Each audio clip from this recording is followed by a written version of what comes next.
Hello everybody, welcome to Discussing Tabletop. It is of course February 22nd, 2019. This is our billionth show. No, I mean it's like 139, I think. It's a lot of shows. We've been doing this for quite a while. 1,039,000,039, got it. We've been doing this for since the beginning of the channel. If you're not familiar with it, we talk about tabletop news of the week and about some stuff that we've been doing in tabletop and all that kind of stuff. So today's docket is an interesting one. We're going to start by talking about Chicago by Night for Vampire 5th Edition, which is done by Onyx Path. Then the Black Void RPG has its Quickstart book up for free by Modiphius, the PDF. Then we're going to talk about the Ailurian. I'm probably mispronouncing that name, definitely, which is basically a weird fey-like possum red panda monster that apparently Paizo and their Twitch community created together on stream. Yeah, they were trying to show out their monster building rules. Yep. Then from the Board Gaming Expo, there was the announcement of Santa Monica by AG. We'll talk about that. And then just because we always like to talk about the insanity of Usaopoly, they're doing a Scooby-Doo game. We'll talk about that one. Scooby-Doo, where are you? It's apparently an escape room style game. Which sounds interesting. My question is, does it come with Scooby stats? If it doesn't, then we're just losing something. Anyway, I guess, why don't we just dive right into it? Because we always like doing that. Let's talk about Chicago by Night. So, I wanted to talk about this one a little bit because this is Onyx Path's first 5th edition product. Because Onyx Path still does a lot of, like, World of Darkness things. They're in charge of all the 20th anniversary storylines and such like that. And until, like, the new editions of anything else comes out under Modiphius, I don't think they're probably gonna stick with their, like, W20, M20, you know, all those like that. Right. I'm sure of it. It's an interesting transition for them. I like it's a transition, so we'll see more of Onyx Path still doing it. I'm going to guess that, like, what we're going to move into is Modiphius is going to do the big products, you know, your player's guides and things like that, and a couple other smaller things, because Modiphius just, like, Onyx Path has much more of a dedicated people to, you know, vampire and stuff. Right. They only have a couple side role-playing stuff, which most of their sides sort of the Scarred Lands, Trinity. Those are all technically originally White Wolf products, you know. They're not World of Darkness, but they are the White Wolf people. The only one I don't know if I think it might be their own is like the is it Pugmire, the one where you're like dog people in like a weird dog apocalyptic future or something. I think that's what it was.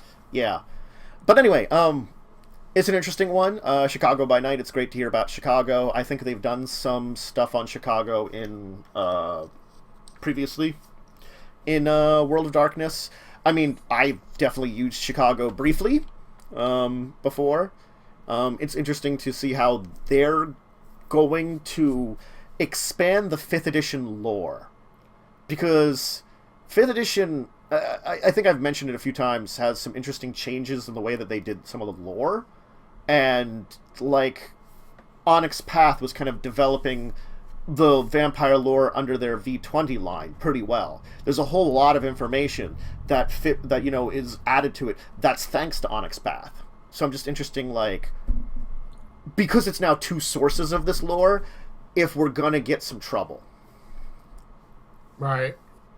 Vampire lore is pretty goddamn deep. If you don't get into it. Because, like, they add it to, like, here's a character. Here's a lot of their history. Oh, great, that all adds, like, to people they met and things that they connected to and all that crap. And here's a bloodline, and here's this and stuff. Yeah, I mean, this looks really good. It gives you the background to Chicago. They have 50 individual kindred with biographies and mission seekers and relationships. So you can have stuff to dive into without having to create everything yourself, which is nice. Yeah. Because Vampire really didn't offer that in the early days. Yeah, you know... At least not to the same extent. Yeah, a lot of times it was just like, you know, here's a simple biography, maybe a character sheet, you know, a base character sheet, something like that, here's the character. And with secrets, relationships, and reasons that they might be in a chronicle, that's good. That makes it like, this is a character, you can figure out how you can use it with the character. Although, my favorite line from this is, don't screw with another kindred's kind, or you'll find your own murdered and dropped in a dumpster. And that'll just be the start of your problems. Mm-hmm. Chronicle hooks are always good. Glad they're putting a couple in there. Oh, and they're doing the Lasombra attempting to join the Camarilla. Because there's like 3 major story points. Well, actually, I say 4 major story points that have appeared in 5th edition, of which one I'm kind of about, the Inquisition. I don't mind that the followers of Set have kind of evolved into the Ministry and joined with the Anarchs. That was kind of interesting because of that.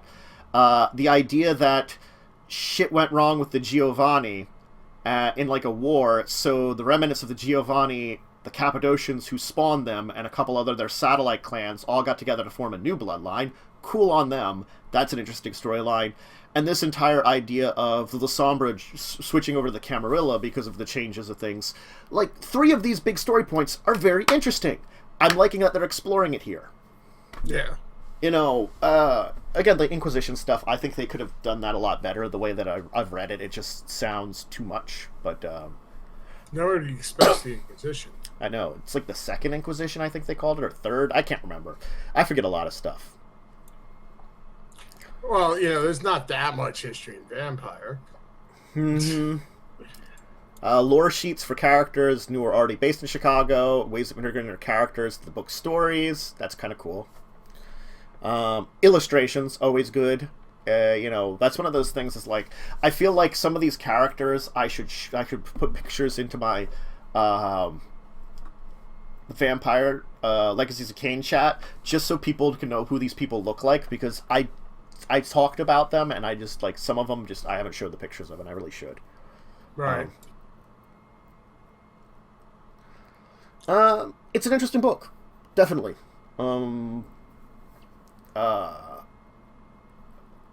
They are saying that physical copies are available on Studio 2 and Modiphius. So, obviously, they're partnered with Modiphius on this one, in a way. Right. PDF and print on demand are from Storyteller's Vault and local game stores. So, I think it's like, I'm guessing because Modiphius has like, I don't know, 24 RPGs that they have under their purview, and Onyx Path has like 4 systems. Granted, I'm putting World of Darkness all together, but you know, like 4 systems they're working on. So there's definitely a difference. So, like, kind of almost outsourcing to Onyx Path might be the way they're going to be doing more. Using them as their way of getting a bunch of these books out. I don't know. We'll have to see. Yeah, we'll have to keep an eye on it. Yeah, it's an interesting development, and I'm glad to see that Onyx Path is doing more vampire stuff. I like a lot of the stuff they do, so. But yeah, Chicago by Night. It is available now. You can go out, get them, store, physical copies online, PDF for Storyteller's Vault. We can move on, though. As much as I like talking about Vampire, I would totally, like, obsess over some of that stuff there, like, in my complaints. I have plenty of both positive and negative things to say. But we should move on to something else that Modiphius does. Aye, Captain. Black Void. Let me just pop that up there. Oh, it's very big. It's very large. There we go. Now it's arranged. Now it's arranged in a shape that's reasonable. Anyway, I can't recall if we've talked about Black Void before. We might have. We may have touched on it, but I don't remember a lot. It's a D12 system, which is interesting. Yeah. and it's like space fantasy, I'd call it almost, because the little blurb here is, it's a dark fantasy about the fallen research of humanity after cataclysmic events on Earth leaves the remnants of mankind scattered across the uncaring cosmos. So it's both fantasy and space in a way. I'm pretty sure we have talked about that. It's like a, because it's yeah, D12 is kind of cool. It's a fantasy one, but yeah, there's a free Quickstart, Quickstart that is now available. Yeah, I downloaded it. I guess sci-fantasy, I call it, because they do have it under their sci-fi section rather than their fantasy section, even though they do call it a dark fantasy in a way. Right. Yeah, I'm going to be downloading the Quickstart. I haven't been up on the computer to download it, but I will be doing that too, and adding it to the collection of ones that eventually every other Sunday will play some of these. It is a point-buy system for traits. And you have agility, awareness, stamina, strength, intellect, persuasion, presence, and willpower. Neat. And the trait score goes from 0 to 5. Quite neat. But you have to have at least a 1 in character creation in every trait, it says. So I don't know why 0 is there, so... I love the examples, like a strength of 0, the strength of a rat. Intellect of 1, the intellect of a child. It's an interesting one. You know, I keep saying how, like, I do enjoy a good quick start always. And this being one that is another one that we're seeing. Always great. I'm not going to give a huge complaint about seeing more quick start. Okay, so it did launch last year. And this is like basically the basics to introduce to it. Modiphius is very good about doing quick starts. So, yeah. And quick start guides are awesome. Just so you know, it makes it easy when you're testing out a system to be able to jump into it and not have to try to sit there and dig to figure out, okay, what do I need for this? What do I need for that? You can get right down to it. Yeah. It introduces you to it too. It might be good for like a small like test out of the system before you would, and seeing if it'd be interesting enough for you to like dive in and get the full book and stuff. Right. And I think that's one of those things. It's like the starter boxes for D&D. They're great, but you have to purchase those. And I mean, I have no complaint about any of the starter things for Dungeons and Dragons I've ever gotten, or even no, they've done a good job with all of them. Or even Pathfinder.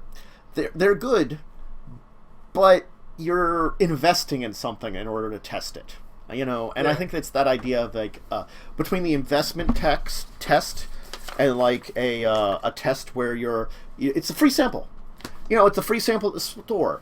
It's instead of like I'm going to get some kind of food and paying for it, or I can get like a taste of it and see how I like it, and maybe then I want to purchase it. Maybe then I'll buy 3 boxes. I think that what the difference is with Pathfinder and D&D, they're more established systems that people have a familiarity with. Where when you're talking about a smaller system like this, you know, to draw in people, that's why they're willing to do the free sample, to try to say, hey, look at this, test it out, see what you think. Where D&D, there's a plethora of information out there, so many people know about it, that you can get an idea about it without even trying the system. And going back to my example of like the test products at the store, it'd be like someone showing off like Maud's cookie brand, and you testing that out and seeing about the cookies. Or if you've never had them, Oreos.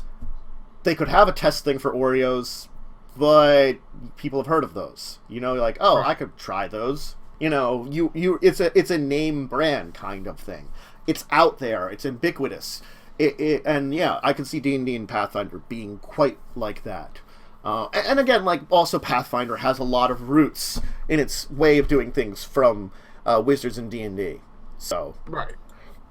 So it's interesting that they have like a lot of the test things that you can kind of check out.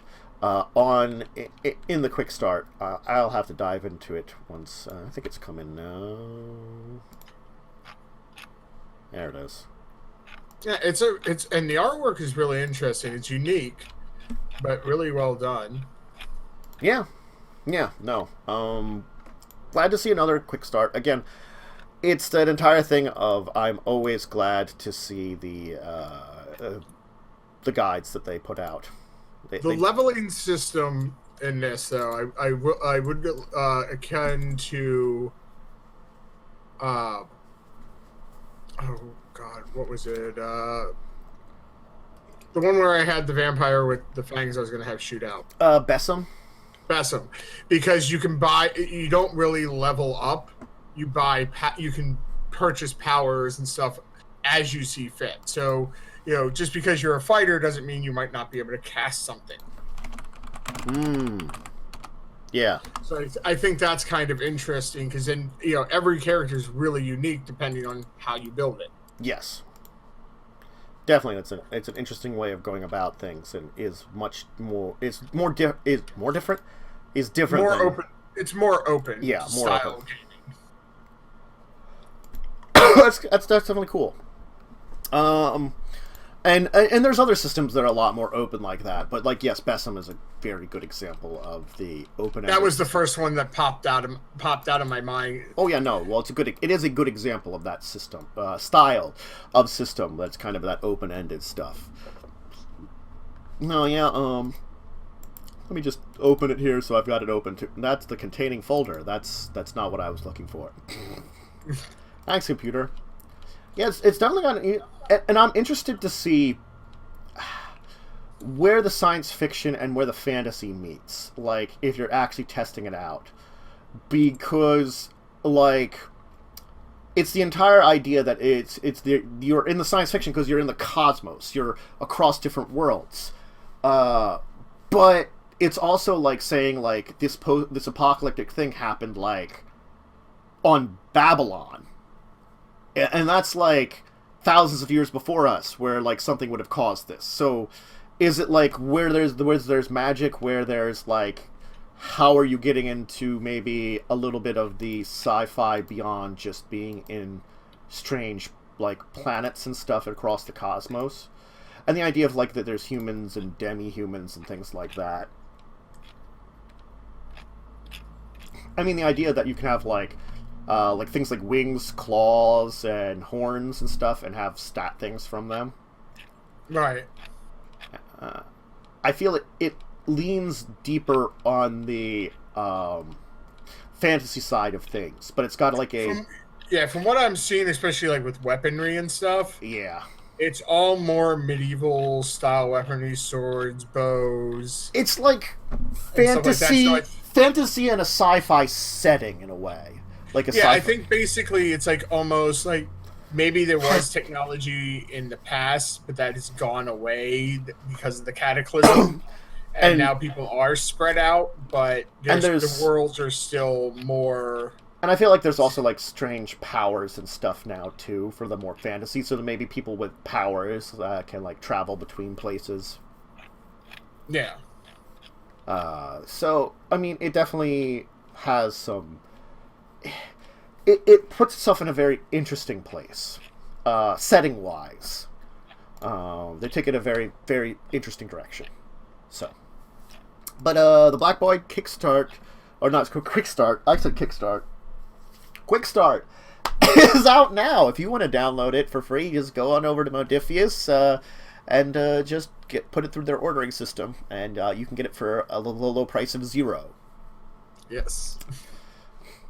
So, why don't we... Oh, that popped up. Good enough. Good enough for me. So this wonderful little thing that's showing up on screen, which looks like a red panda man... Oh, yes. Is the Ailurian. So, yeah, as I was saying, it was created on Twitch, mostly by the community, by viewers...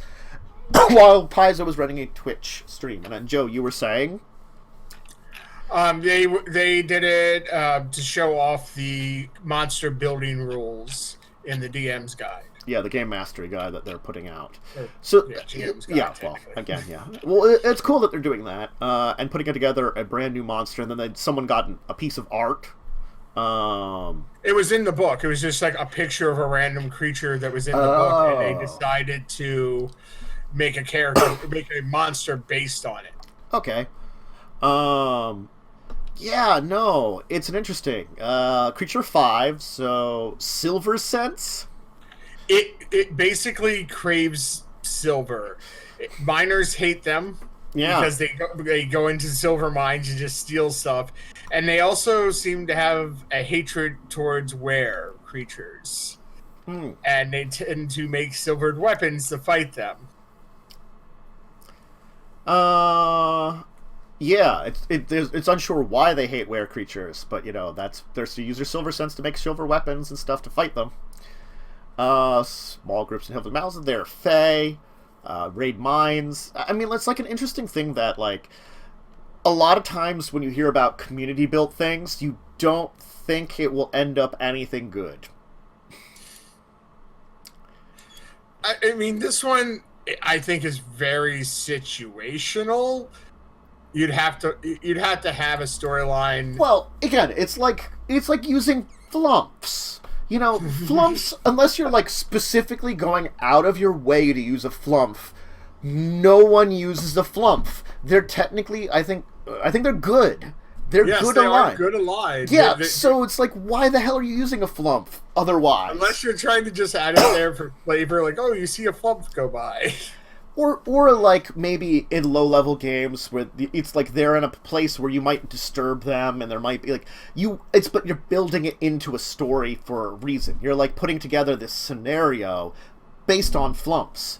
Like, I could easily like take a room and throw a giant centipede in there, and there would be no reason for me to put up like a story together as to why there's a centipede in there. Or if you're in like a dungeon, I could throw an undead in there and be like, someone died in there. There you go. They became undead. If there's a flump in there, I'm like, why the heck is there a flump in there? Because flumps happen. Exactly. And I feel like this is maybe not quite that bad because... Well, no, I'm not saying it's a bad designer thing, but I'm saying... Well, like the reason behind unless you're adding specifically were creatures for some reason, or you're having it be in a mine or something, there's not a huge opportunity to just throw it in without explanation. Mm-hmm. Oh, yeah, no. I will agree. This is closer to the flump that you need an explanation for it. It's not you can't use it. It's just you need some kind of, like, put-together explanation. And I don't always mind that. Like, putting together the story as to why a monster is there is good. I know I haven't done it in the past. It's come back to bite me in games. Like the room where there was a guard, and there was like, it's just like a secret room with a guard in it, and they're like, why are you here? Where do you even poop? He was standing in a closet, basically. And where do you even poop? I'm like, there's a buck in the corner. It's like, why is this guy just standing in a 5x5 room? Yep. Guarding nothing. It doesn't make sense. Well, I mean, like, it's like my random monster chart in the mountains had, like, camels in it. Like, why are there camels here? And I'm like, mountain camels. Well, I'm sorry. Carnivorous mountain camels. Well, that's why I'm like, why are they attacking us? They eat flesh! But I think my tone was, mountain camel! Yes. I said, carnivorous mountain camel. I could have had a herd of cats attack you. It was like 8 cats I had. Look, I spent like... You'd have to add a cat lady. Oh, I spent like 2 hours coming up with an adventure as you were doing characters, where I'm trying to put something together at like 5 in the morning when we haven't slept. Yeah. It was a really bad idea. It was really funny. Oh, it was hilarious. So they do have some, like, so getting back to this thing, I think, like, they have, like, a returning throw. They can throw their weapon, it comes back. It looks like they have, like, I guess their club. They have a boomerang. A boomerang strike. So they actually have a boomerang. It doesn't mention... Yeah, it's ranged. Oh, there it is. I see. One action. Oh my god, they use a club and a boomerang. Why do they have a boomerang? They're Australian, okay? They're Australian red pandas. They can eat silver to regain hit points. That's kind of cool. Yeah. I'm gonna bite my weapon. It can consume silver instead of normal food. And it sneak attacks. I know, but I'm gonna bite my weapon, basically. Yeah, I also like they've got an interesting set of spells that can speak with animals constantly. That's kind of cool. The silver sense is kind of neat. I mean, I feel like it's a very well built together creature, in a way. It's a very interesting one. Yeah. It's like, I think what I'm getting down to is I'm honestly surprised any kind of chat did this good. Anytime you leave chats in Twitch to do something, normally it involves genitalia or stupidity. Or stupid genitalia? Or trying your best to torment whoever's running the show. if you give them control. There's all those games that have like Twitch inputs for it. Yeah, if there are people watching you, they are going to do their best to mess with you. Yeah.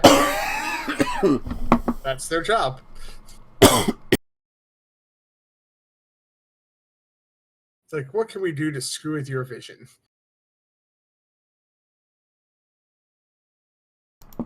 But no, this is interesting.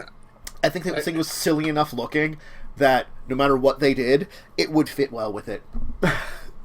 I just want to see one of these things after a battle just like eating its weapon to regain hit points. No, it's probably going to have like silver nuggets that it can stack down on.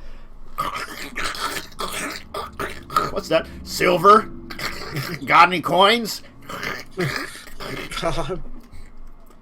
Look, God. I'm hungry and I need a heal. A rogue one of these that just steals people's silver to eat them. Mm-hmm. Look, I'm stealing my meal for today. But you could have bought a meal with that. Nah, that's crazy talk. It has value. In my belly.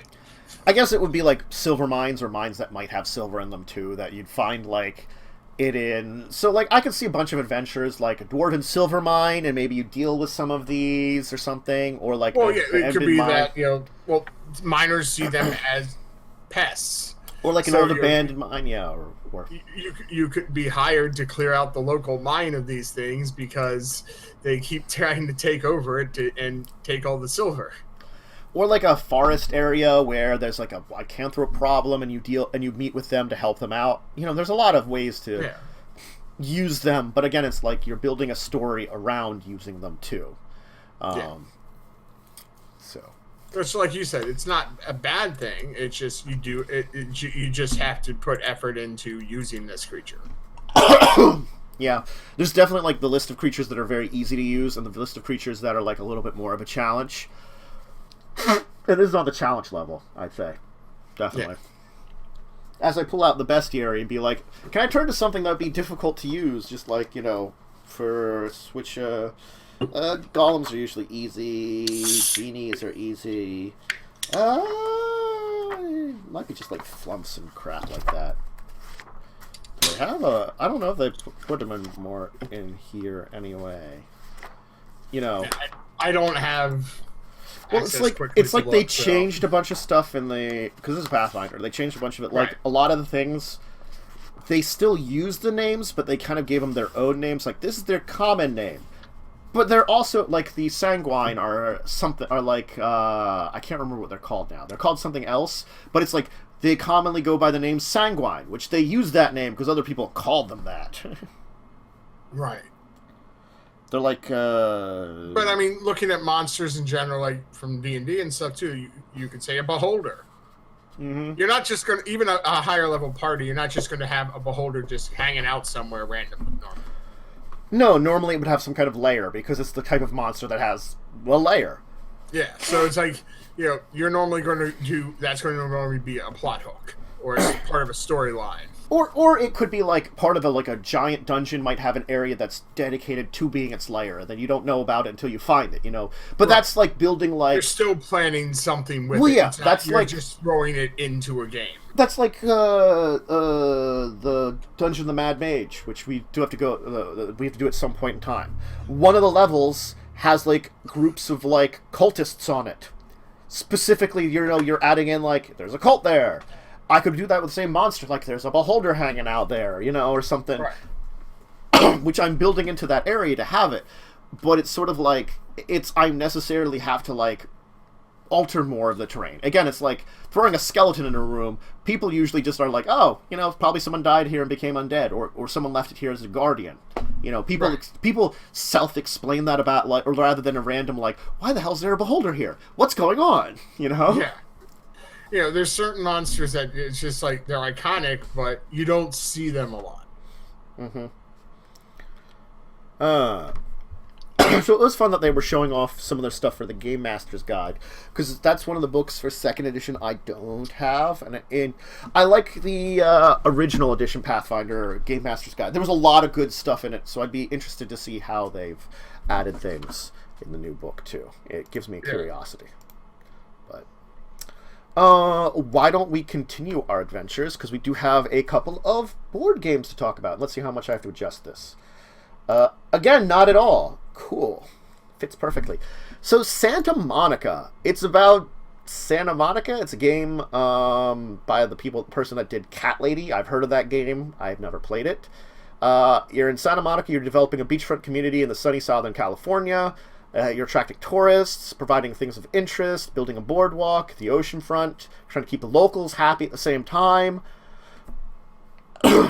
So... it is available at brick and mortar stores that are hosting Board Game Expo events in spring. Early. So if you go to any kind of Board Game Expo 2020 retail stores, which I'm not sure... I haven't heard much about this before, so great. That's kind of neat that they're doing it early. That way. That's April 2020. I wonder if that coincides with or near Board Game Day. I don't know, because this is like it's an event. It was here. It's April 14th. 100 game stores across the country will host the inaugural Board Game Expo, known as BDX. So it's inaugural. It's the first time I'm doing it. It's Gaming Days LLC, the same team behind Free RPG Day. Because I've heard of Free RPG Day. Right. So it's like pre-releases a bunch of stores. 11 yet-to-be-released board game titles in limited quantities for purchase 30 days prior to it. You can find places near you. National Board Game Days, April 11th. So it's the week beforehand. Yeah. So I was just curious. I knew it was around the same time. I was wondering if we were to coincide. Yes. And so far, 4 stores are on their list of places participating in this one. One in Maryland, one in somewhere in Maryland, Rochester, New York. Oh, Rochester. Well, that up by like where our one friend was near Brockport. Neat. Yeah. One in Washington and one in Oregon. And of course, though, it's like a couple of months out, so I understand that I haven't built it. And then so this is like, it's the 11th. It's the week before Board Game Day. Yeah. Okay. So it's 2 weeks of board game based events. Cool. They have publishing partners. Only 100 stores. That's not that's small, but yeah. But they only have like a list of 4 of them right now, and they're trying to get like 100 game stores. So actually, no. The thing is, they've got Asmodee, which is a lot of people under Asmodee. You have to remember that one there. Oh yeah. Oni Games, Lumina, Renegade, AG, Pandasaurus, WizKids, Red Raven, Lucky Duck, Come On, Looney Labs. Those are the ones that have their publishing. Yeah, and that's a lot of big names. And promo partners are Usaopoly, Brotherwise, which we know, TW, and Luma and WizKids are also helping with that too for pushing stuff. So it's an interesting event. But getting back to I guess Santa Monica, because it's a thing that we had to talk about for a second, because this is going to be one of the ones available at that event. So this thing, it's coming out probably May-ish. Right. It's been announced for that event. It's in the veins of like Unfair. Yes. That you're building up properties to score points, and I find it looks really interesting. I like those type of games. Yeah. Takes about an hour to play, 14 plus, 2 to 4 players, $40. It's got like 80 cards, a bunch of little like tourists, VIPs, and local, I guess, items, footprint tokens, sand dollars, just a couple special items. Let me check the rules, because they do have free rules up already, which is also great. They're way ahead of time for the free rules. Awesome. 12 pages of it, so it's a little complexities to the game. Yeah. Oh, and the victory points are like a little sandcastle. Oh, flag cool. on top. Because I'm seeing on the rule book here, it says you gain victory points, and in parentheses, it's the like a little like sandcastle thing with a thing. That's kind of neat. Oh yeah. They have these little like tokens of people that you can use: tourists, locals, and VIPs. 30 locals, 30 tourists, 8 VIPs. The 78 feature cards, 4 reference cards, 6 starting tiles, sand tiles, footprinting at sand dollars. A lot of interesting stuff. And it's a very interesting aesthetic to it, I think, you know? Yeah, it's definitely unique, but I like that style of game. Yeah. So it is something I would check out. Yeah, Santa Monica looks neat.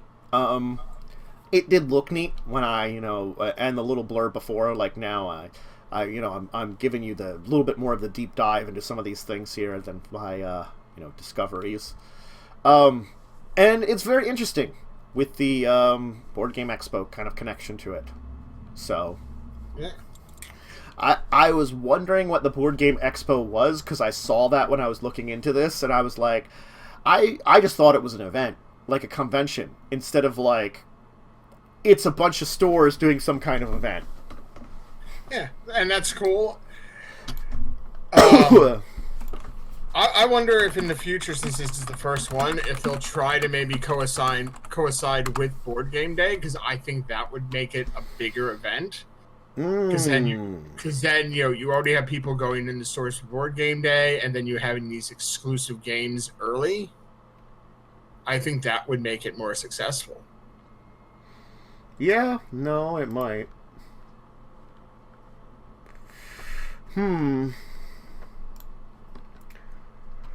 Yeah, I mean, well, the thing is about, like, I feel like Board Game Day.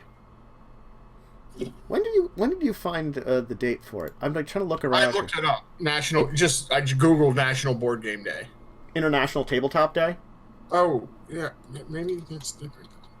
I saw National Board Game Day. Yes, it's International Tabletop Day is the one that we were going to. That's right. Geek and Sundry started. Like, there's June 1st. I'm sorry, but I'm also getting national one. Apparently, there is a June 1st was 2019. Oh, you're right.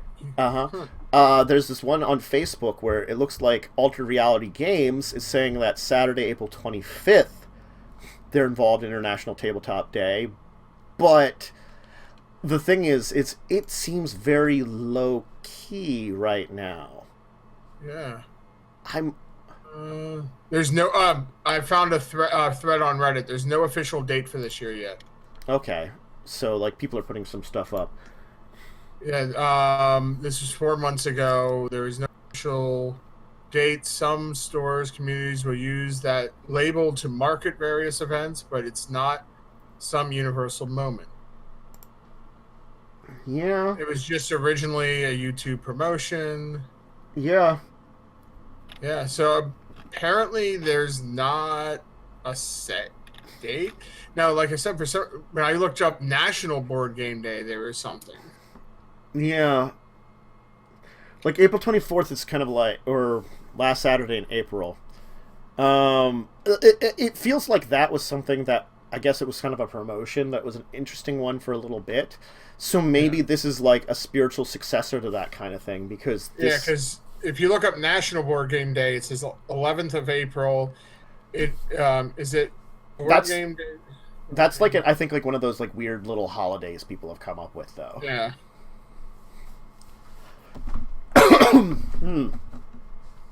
So that's interesting. Yeah, so I guess there isn't any more official one. That some stores will just run it as a promotion. Yeah, I think maybe that's why it's been harder to find that these days. I think because I think it happened when Geek and Sundry, who started it originally as like a promotional thing for both like tabletop and stuff, when they were doing a lot more stuff, they moved over to Legendary and changed a lot. It's like, again, it's like, I don't think I've watched something that they've done in like forever, just because they switched a lot of their content into like a certain niche, which is a different kind of niche. So I don't know. Yeah, in like 2018, they kind of stopped supporting it. So 2018 probably last time we saw something of it, because last year it was sort of there. They have it on the website from last year, but I don't know if we're going to see something this year then for sure. So we might just look at this Board Game Expo, which is done by the people that do Free RPG Day, which means it's like that's a day I've heard about before, and I know it exists, even though I never participate in it. It's something that stands out that I'm like, oh, I know that. So I feel like this feels like a successor in a way, which is good, but it's kind of sad. I liked the feel of International Tabletop Day, and you know, I had some good times at some of the events, and if it's falling apart, I guess it's falling apart after freaking only a few years. Yeah. Yeah, I mean, like I said, I think some stores are still doing it. It's just more random now. Yeah, it's something that's changed a lot. Especially because I feel like, the people that started it kind of just took a step back from it almost, just because of their own kind of changes in ways of doing things. So, I guess look forward to Board Game Expo at 100 stores across the country. And let's move on and talk about something. This one I think I'm going to have to edit the image just to make it better for more people to see. But we're going to talk about something done by Usaopoly. And it's not a Monopoly this time, because that has been there a couple past weeks. Just odd monopolies of like, I guess they're putting it out because of an anniversary. 50 years of Scooby-Doo. Oh god, it's because of an anniversary for this one too. Come on, Usaopoly. Do some... whatever. I guess they're big on their anniversaries. But I mean, like, like the Garbage Pail Kids Monopoly was because of... At least this is an original game. I'm going to give them so much credit because occasionally they put out these original games, which are their own things. Yeah. So... It has 5 narrative books, 13 map tiles, 60 clue cards, 8 secret envelopes, 5 character standees, and 1 mystery manual. Ooh. Retailing it for $30, so not a bad price.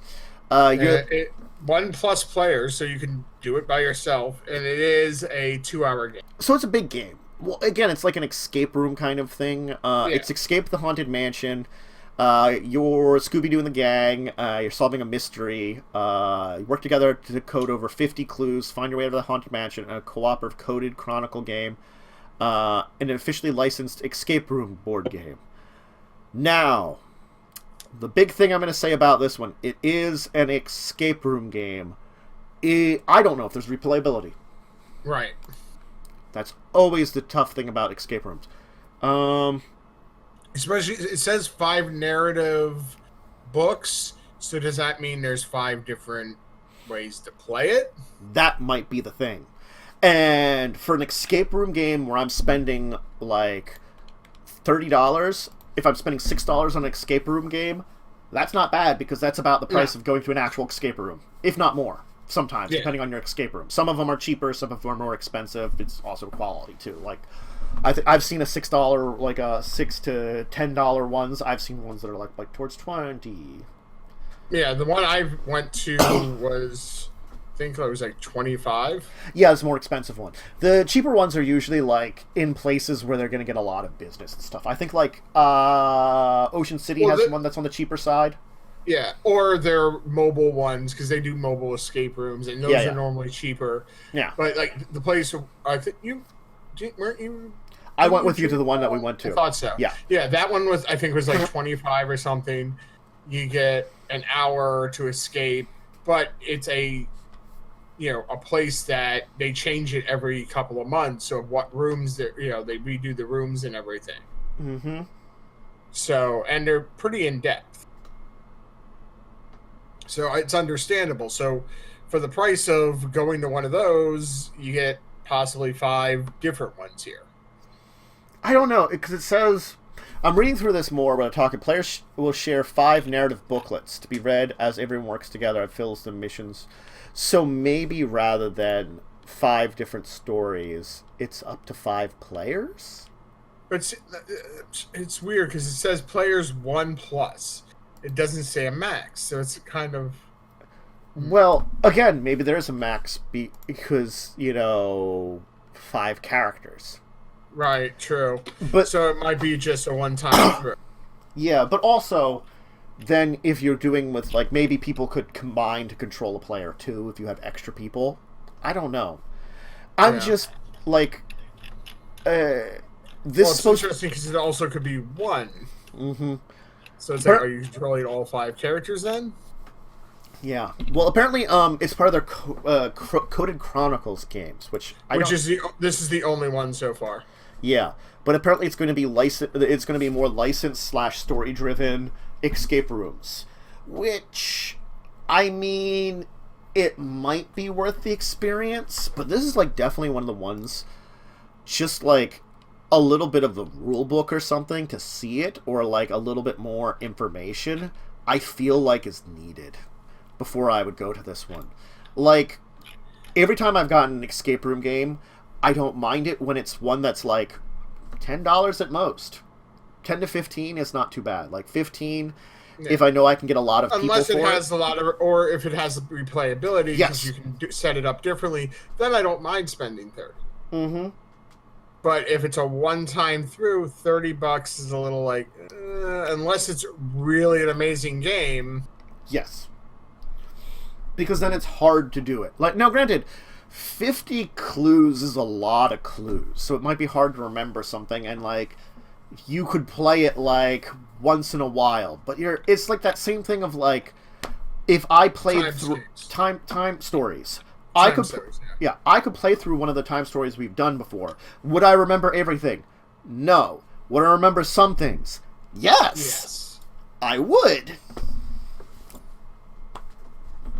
I've played through the Asylum twice, so I could probably tell you a couple things from the Asylum more than some of the others. The other ones, like, I think like the zombie one, I could not tell you which location is which. But when we went to a location, I could probably warn against a couple of squares. You know? Something might pop in your head again. Oh, wait, I think something's bad behind this. Mm-hmm.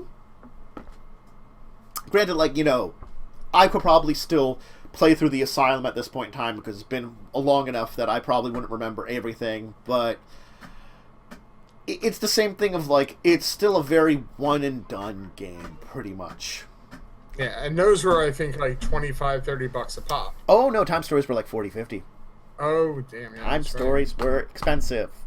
That's why they're well done, but... Yes, and they're fun, but it's just a hard investment.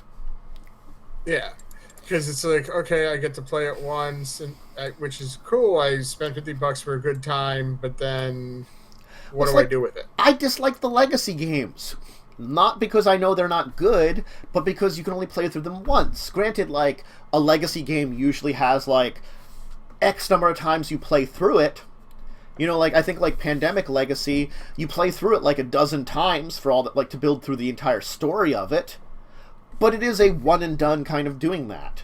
And that's the only reason that I'm not, like, I hate it completely. It's like it's not my thing. Because I wouldn't purchase that kind of thing.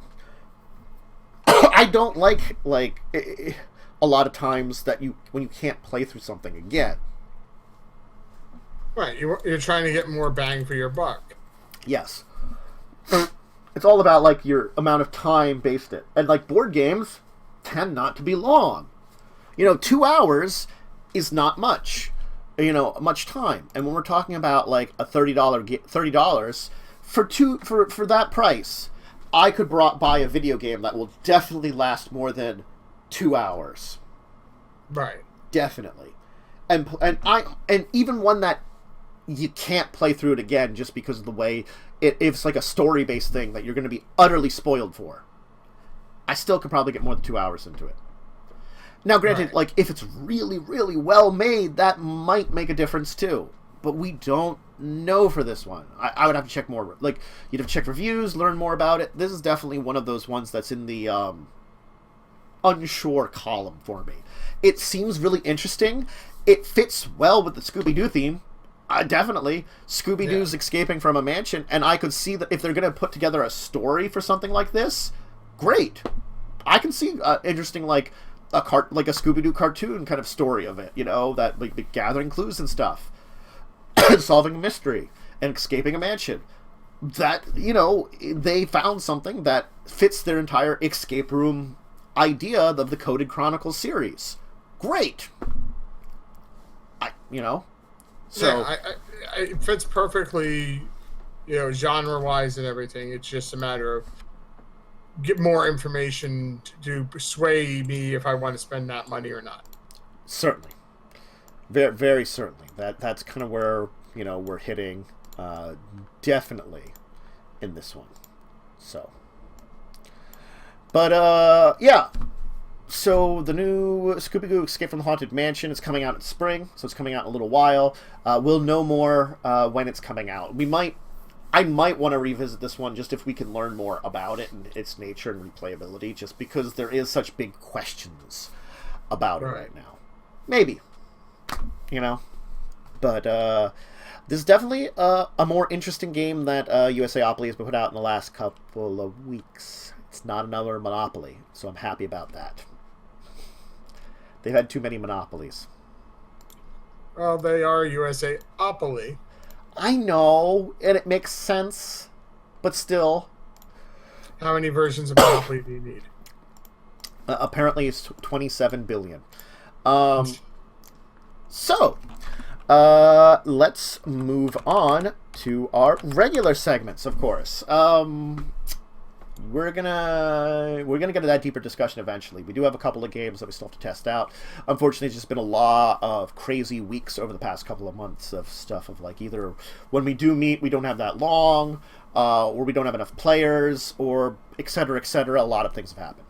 So let's just move on to our Kickstarter Korner, but expect some deeper discussions in the future. I think the last one we did was the Pirate Tricks that we got to review from Soaring Rhino.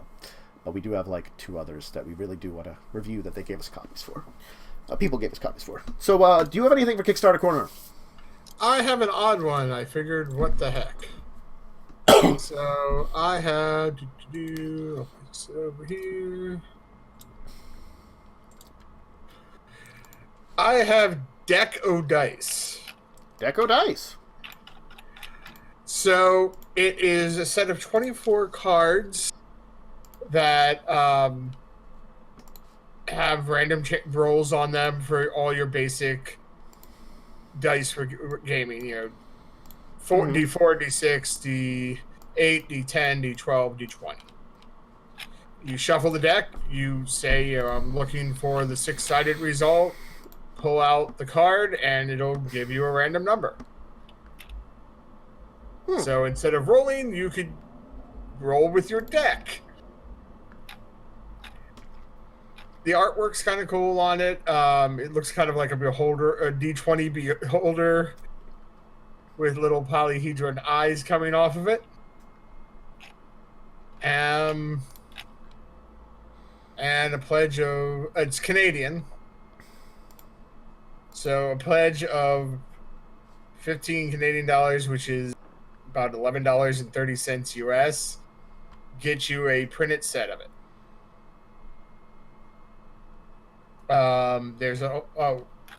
There's 2 different card backs. Okay. and it also will come with a 12-card bonus mini game. Ooh. Of Dimensions. Dimensions. It's cute. It's interesting. I just thought it was a odd random novelty there. Their goal was only $378. They're at $1,256. So it's certainly funded themselves. Yes, they have 78 backers and still 13 days to go. They were funded in one day. But with such a small goal, it's not surprising. Yeah, it was an easy goal to do. They probably just needed a little bit of capital for the basic things that they wanted to do. Yeah.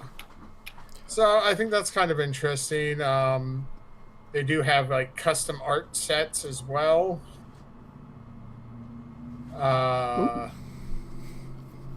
Those are higher priced, like Deco dice. Oh god, you get 5 sets for $45 US. So your whole table could use them. And then you have the little Dimensions game, which are a set of support creatures that will be used as tokens in an upcoming board game that they're going to do from Fundamental Games called Die in the Dungeon. Ooh. But before we can do that, they need some training. The game is about dimensions by Minions. Oh, it's Minions, not Dimensions. Sorry, Minions sparring with one another to develop their combat skills before heading into the dungeon for the next game. This mini game consists of 12 cards, 2 of each type, and must pair up with a Deco dice in order to play. Each player uses a set of 6 Minion cards. Players share a Deco dice to determine combat rolls over the course of the game. Each player will be using Minion 2 times, dueling their opponent's chosen Minion, which type they play, and win has some strategy and fun to it. Okay, so it's interesting. You get the Deco card as a die roller, and then you get this little extra game, and then they have alternative backs that you can also choose for a higher level pledge. Okay. Neat. So, and they're planning on June shipping. Ooh, okay. So not long. Yeah, so it's a quick turnaround. So it sounds like they probably had a lot of this cinched up, and they just needed some extra capital to get it finished. Mm-hmm. Cool. Well, I have a couple. Well, a bunch to talk about. I first wanted to shout out a couple games here that are big name Kickstarters that are interesting ones of people that we do like. Onyx Path has their Hunter the Vigil 2nd edition. That's the Chronicles of Darkness version of Hunter. 2nd edition's up on Kickstarter. It's funded. 11 days to go, so if you like that, that's something they have. Red Dragon Inn has a Kickstarter for 16 days to go that is funded for an evil Pookie.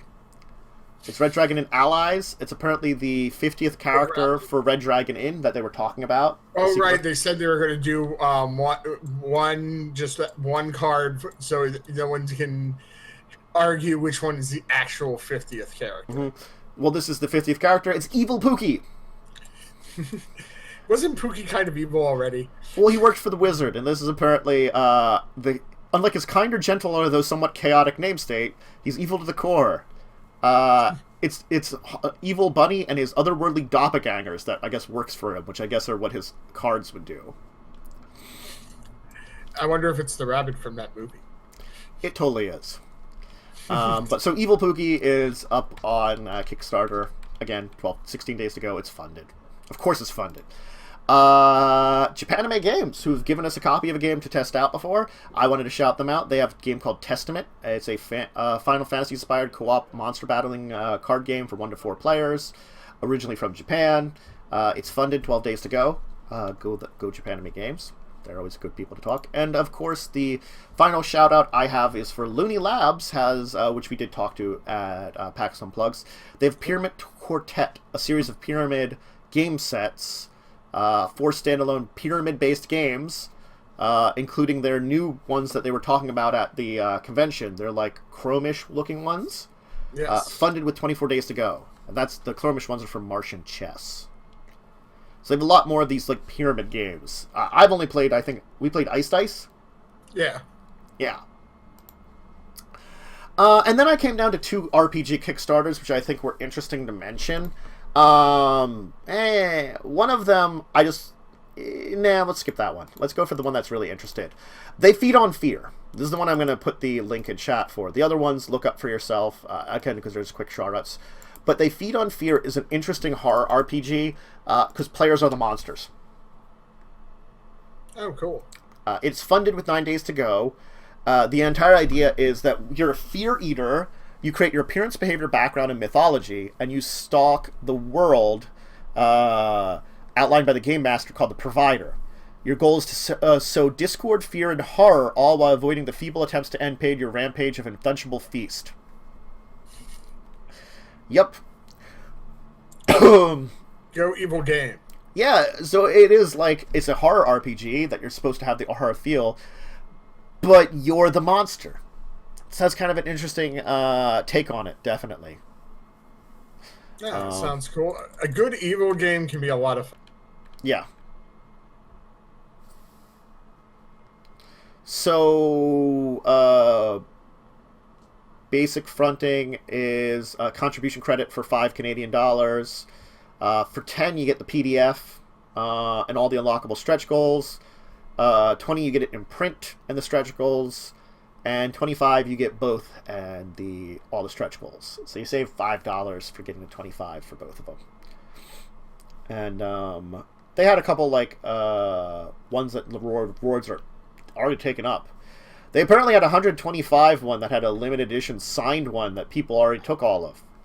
Wow. I know. Definitely some interesting things there. They do have some stretch goals going up to 8,066 Canadian, which is currently unlocked, and they have a couple locked ones, including a foldable map, a game master screen, and an experimental solo rules. Because I guess it's like you're supposed to be like a group of monsters that are like stalking the fear, so it's more than like. But apparently, like at 10,000 Canadian dollars, if they get to that, they're going to do experimental rules, which is solo rules. Which I don't know if it's going to be like one-on-one or just one person. Right, like you're just playing by yourself. Oh, it's called the Unknowable Provider. So it might be like just you playing on your own. But I'm guessing for like one-on-one, you could play with someone and have them be like a Pennywise kind of thing. Or you could play with multiple people and have it be like, I don't know, those ones there's multiple monsters. There's plenty of those, where there's multiple things. Definitely. Yeah. So cool. It's an interesting looking one. I like the idea of a horror RPG where you are the monster. You don't get many of those. No, that's really interesting. Mm-hmm. So, let's, of course, though, move on, because from Kickstarter Korner, we talk about our week in tabletop. And we had a pretty decent week in tabletop. Technically 2 weeks. Oh, that's right, 2 weeks. We played on one of the Saturdays, didn't we? I don't think we... I think we did one of them, but I don't remember what we did. I thought I showed up for the 1 week, for 2 weeks ago. Like, I think last week we didn't because we didn't have anybody. But I thought we didn't have anyone the week before either. I thought we did, because... We're getting old. Oh, God, I don't remember. And we had a session of Grinding Gears. Yes, where you guys have finished up in your town / world at the moment and have now entered another dimension that is futuristic. Fun. To find out more about your god's other half, because he tore himself into, and there's a apparently one of his female. Yeah, apparently one of his other half turned into an evil bitch. Yes. So you have now left your town behind. Not sure if you're going to be able to get back, and if you are, when. Yep. But you decided that was out of the options of either watching Fedor die and your realm just disappear and merge back with all of reality. Or just try to seal up your realm completely and let Fedor die, or try to take care of her in some fashion. You opted to try to take care of her in some fashion. We're going to see what we can do. It shall be interesting to see how things go. And in another level and a half, because you're halfway to the next, to 5th level, we'll start seeing some of the interesting new rules from the 5e supplement Dark Matter. Mm-hmm.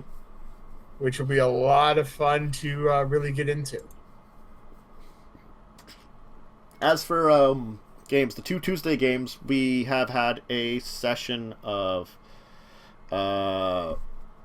Records of Evil. They finished up at the old cult headquarters, kind of got an assessment of what they brought and headed home. So now they're kind of planning on expanding the cult for a little bit and then going on a journey, because they have a couple of things to do. They have an ancient major artifact to recover. They have a woman to convince to join their cult, and they have a horrible ritual to enact using said woman. Yep. Fun times. Mm-hmm. And they have the name of her ancestor, the place that the orb was about 500 years ago, and the start of a cult with a bunch of basically assassins and serial killers that are now members of their cult. Yeah, they didn't recruit the nicest people.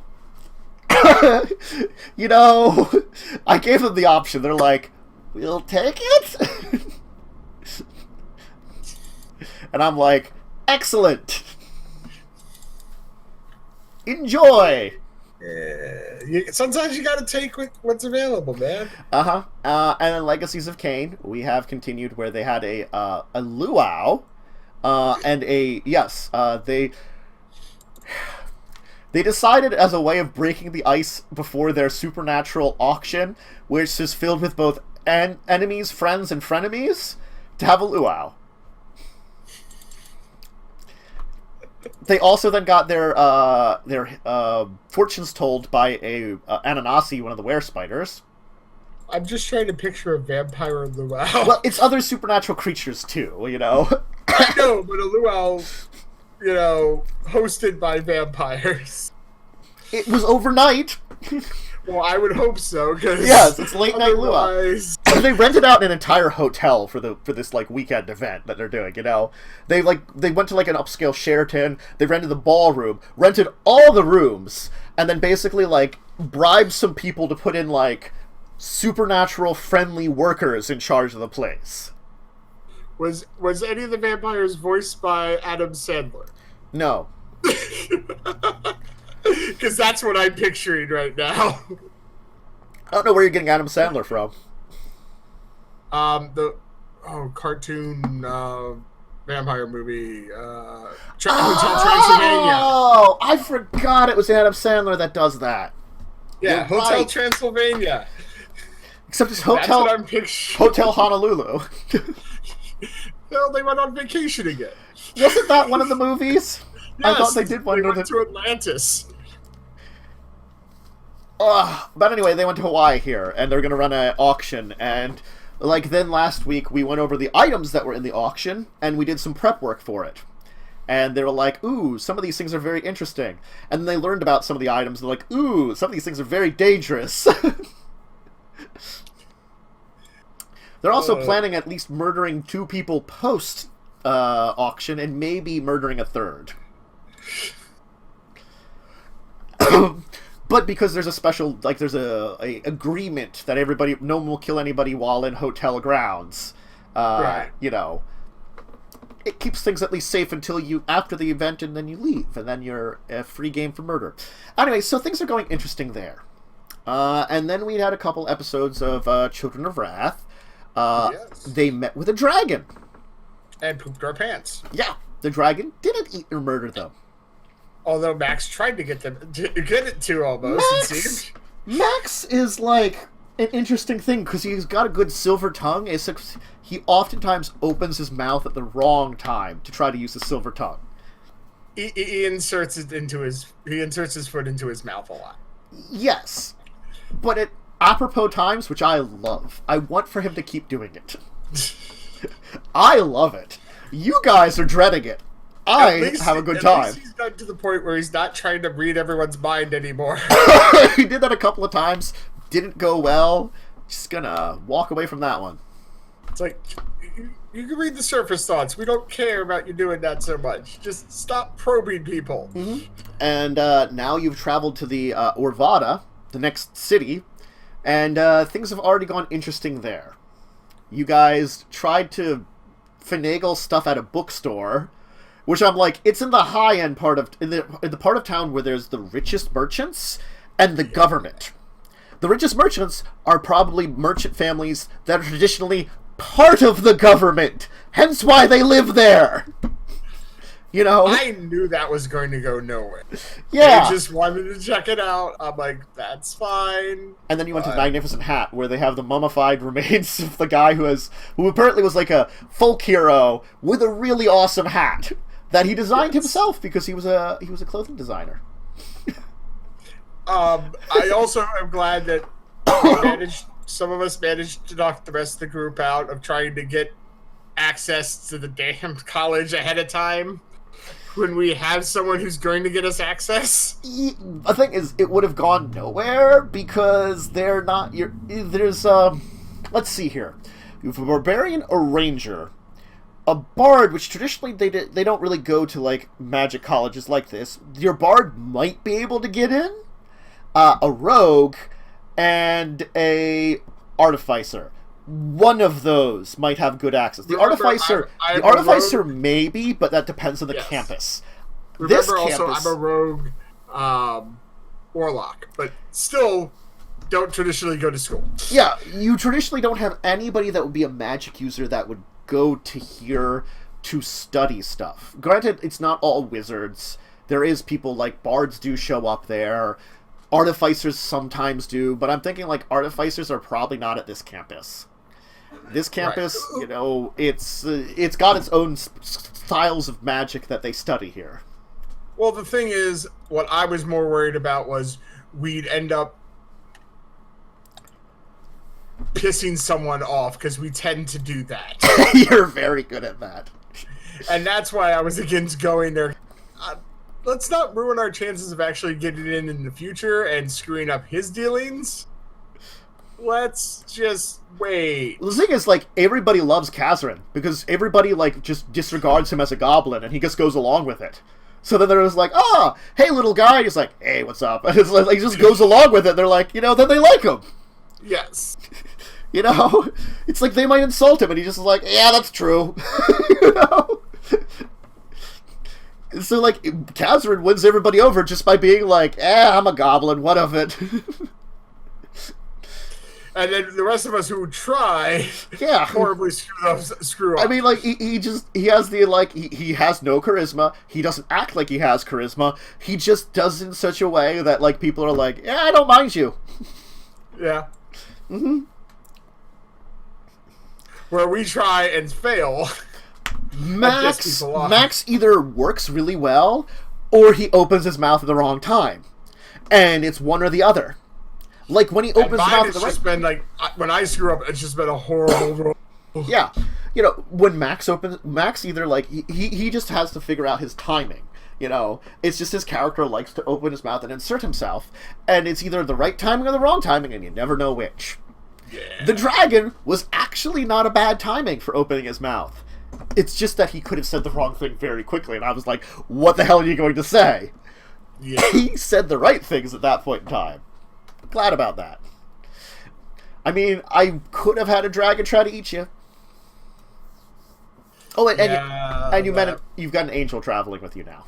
yes, we do. Mm-hmm. Who's rather interested. She's also part Urborg. Yes. So she's a kind of a dark angel. Yes.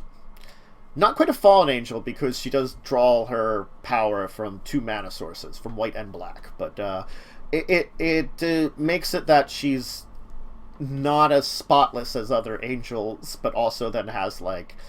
she tries to be good. But she just doesn't... Oh, go ahead. But she just doesn't fit that normal area. Yeah, I started also teaching Celestial. Celestial to carry. Yes. Mm-hmm. So it's an interesting time you've been having in Children of Wrath. Definitely. I think that's like... I have fun with all the games I'm running now, but that's one that definitely I feel like your team is very good at what they do. Yeah, we have a good dynamic together. Mm-hmm. You found it quickly is the thing. Sometimes it takes a little work to find that good dynamic. It's like for Legacies of Kain, Carpe and Jess just work together so well. Whoever I pair, it doesn't really matter who I pair them with. They can work with anybody. Just the 2 of their characters are just so good together. And they developed that pretty quickly. And then Records of Evil, it's just been... I think that's been a little bit more on the development side, but I do like the interesting dynamics that have been building into that one. And I think,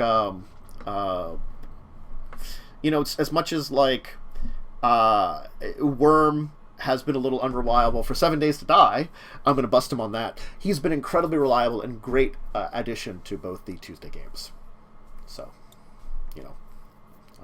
he's done a good job in both of them. Happy for have him there. Yeah. So, I think that catches us up on everything. Yeah, I think that's it. Consult the Table is our last segment that we normally have on the show, where if anybody has been in chat and wants to throw out a question, if you are in our Discords and want to throw us a question, either directly in my Discord channel, or you can see us there and just message us directly. If you are putting this in the comments on YouTube, which... I am officially almost caught up on Discussing Tabletops on YouTube. Last week's is going to be going up tomorrow, and then this one will be going up during the week, and we'll be caught up on Discussing Tabletops at least. Woo! It took me like an entire week of putting them out nearly daily to catch up. But we missed a bunch of episodes because of various things, so that's... Yeah. It's helped that I wasn't like 20 behind at this point in time, however many months I waited before uploading on YouTube. It was only like 10. Not too bad. So if comments of YouTube, or discussingtabletop@yahoo.com, if you want to email us there, or on our Twitches. Mine's at TeacherCoven, Joe's is at JWSeeker81. Yep. You can reach us, either just message us or direct message us. I think my direct message is open. It probably is. I never remember if I've opened it or not. You can just @ me though too, and I'll see it and say something. If it's a question that we can answer for you right then and there, we will. If it's something that feel like we should bring up here on the channel, we will. So, and it can be any kind of tabletop geeky related thing. Go ahead and ask us. We'll probably give a good answer for it. If it's a question that we're not going to answer, we're not going to answer it, because, keep your questions appropriate. It's like the rules of this channel. Be appropriate. Anyway. Thanks as usual, Joe, for joining me. Of course. I will see everyone tomorrow. More grinding gears. Yeah. Oh. You broke out for a second, and then you got into grinding gears. At least it made sense, because it was 4. You said a few things. Grinding gears. Yeah, I'll see everyone tomorrow for some grinding gears. See where our interesting group and how they deal. I'm going to constantly be asking Rimby what something is, and he will not know what any of it is, and I'm going to love it out of game. And in game, I'm just going to keep relying on him and like, Rimby, what do you think about this? I already like the questions on the Blades of Death, aka the fans. There are so many questions that I'm going to be asking. It's going to be great. It's going to be so interesting to see how you guys deal with this technology that you've never experienced. We're going to deal with it badly. And that's going to be fun. It's going to be fun for me, too, because, again, like, I'm just going to make it like, so, Rimby, what do you think about this? It's, I don't know. What the hell are you asking me for? But anyway. So, yeah. Have a great rest of... you're... Well, real quick for you, you're going to have your 2 Tuesday games, but this... oh, yes. Wrath is not going to be... And we're not having Discussing Tabletop next week because I am going to be at PAX East then, too. So from Thursday to Sunday, I'm going to be away. Expect me back way late on Sunday evening, so I'll be back to Monday schedule. So up through Wednesday, I should be doing stuff, though. So expect all that. So expect, Legacies of Kain and Records of Evil, but no Children of Wrath next week. So, anyway. I hope everybody has a great, again, rest of your Saturday, good rest of your weekend, and we'll hopefully see you in 2 weeks' time here for Discussing Tabletop and for various stuff during the course of the next couple of weeks. So, have yourself a great one, and see you later. Bye! Bye!